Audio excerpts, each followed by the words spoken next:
Good morning. সকালবেলা থেকে ব্লগটা শুরু করলাম।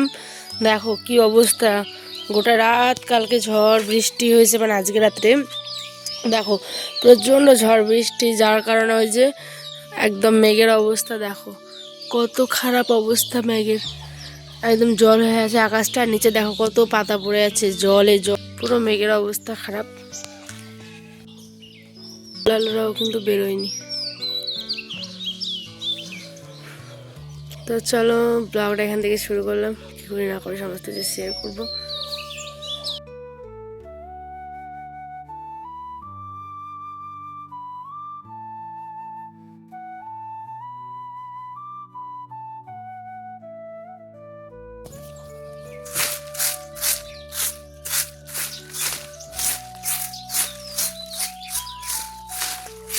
জানো তো আমাদের উঠোনটা এরকমই, হয়তো অনেকে দেখে অনেক কিছু বলবে, কিন্তু বিশ্বাস করো পুরোনো দিনের বাড়ি তো, তাই এরমটা জল পড়লেই চারিদিকে জল জল জমে থাকে। আর গ্রামের বাড়ি তো জানো ওই মাটি কাদা নিয়েই সমস্ত কিছু চলতে থাকে। উঠোনে অনেক আম পাতা পড়েছিল, তাই সেগুলোকেই ঝাড় দিলাম। আর আমাদের গ্রামের দিকে মানুষের এত পরিমাণে ক্ষতি হয়েছে বন্ধুরা, তোমরা আগামী দিনের ব্লগে দেখতে পাবে।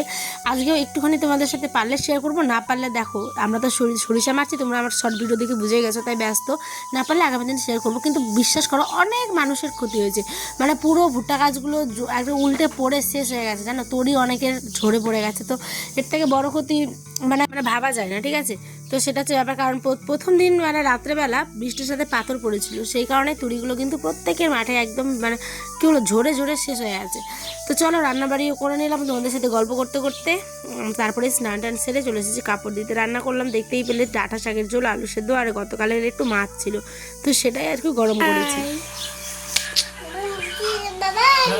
এদিকে আমাদের খাওয়া দাওয়া কমপ্লিট, এই যে এইটুকু ছিল খালি অবশিষ্ট। আর তারপরে আয়নার আবার খেয়ে দে এটা শুয়ে শুয়ে খবর দেখলো, ওই তো খবর পাগল। আর এই ব্ল্যাঙ্কেটগুলো আর গুছোতে ইচ্ছা করে না জানো, কারণ কখনো মনে হয় যে এগুলোকে তুলবো তো শান্তি, গরম যেহেতু পড়েই গেছে। আব্বু ও লেখো তো মা, এ মা এটা দিয়ে লেখে না মা, হ্যাঁ এটা দিয়ে না, পেন্সিল নাও, এই যে পেন্সিল পেন্সিল পেন্সিল দিয়ে রাখো, হ্যাঁ পেন্সিল। বিছানা গোছানোর পর ছেলেকে নিয়ে একটু পড়তে বসাইছিলাম। দেখো ওকে যখনই পড়তে বসাবো ওই আমার থেকে বেশি মাস্টার, কারণ কি ওর কাছেই আমাকে মানে শিখতে হবে, বুঝেছো সমস্ত কিছু। ওকে আমি বলি সেটা, ওই বলবে ওইটা। তারপর অনেক কষ্টের পর দেখো একটুখানি ধরলো। অনেক সময় কিন্তু নিজে থেকেই পড়তে বসে একদম, ঠিক আছে, কিন্তু এখন এই যে ধ্যাতলাম করছে, ক্যামেরা অন করলে এরকম করে। যাই হোক বৃহস্পতিবার ছিল, তো বৃহস্পতিবার পরোটা স্পেশাল যা নয়, সাথে এনেছিল মাছ। তার মধ্যে রেশনের যে চাল দিয়েছিল মানে কোনবার বৃহস্পতিবার সকালবেলায়, তো আমি কিন্তু বেসনের চালগুলোকে আজকে একটুখানি প্রেসারে রান্না করব, কারণ অনেকে এই চাল খায় না, আমরা কিন্তু খাই, ঠিক আছে। কারণ যথেষ্ট পরিষ্কার পরিচ্ছন্নভাবেই দেওয়া হয়, তো সেই কারণে ঝেড়ে নিলাম আর একটু ভালো করে। আর এই দিকে দেখো মাছগুলো আর কি ভালো করে ধুয়ে টুয়ে এনে হলুদ লবণ দিয়ে আমি এখন ভেজে নেব। একটুখানি কথা বলছি, হয়তো ডিস্টার্ব হচ্ছে, কারণ আমি কথা বলছি প্লাস আমি তরি আজকে শুকোতে দিয়েছি সেটাই দেখছি, কারণ তোমরা আগামী দিনের ব্লগগুলো খুব ভালো ভালো পাবে আশা করছি। আর অনেক ভিউটা কমে গেছে, জানি না কেন ভিউ কমেছে, আমি চেষ্টা করছি ভালো ভালো ভিডিও তোমাদের উপহার দেওয়ার। তোমরা প্লিজ ভালো লাগলে আমার চ্যানেলটা সাবস্ক্রাইব করে পাশে থেকো, এরকম গ্রামের সুন্দর সুন্দর ভিডিও দেখতে চাইলে, ঠিক আছে।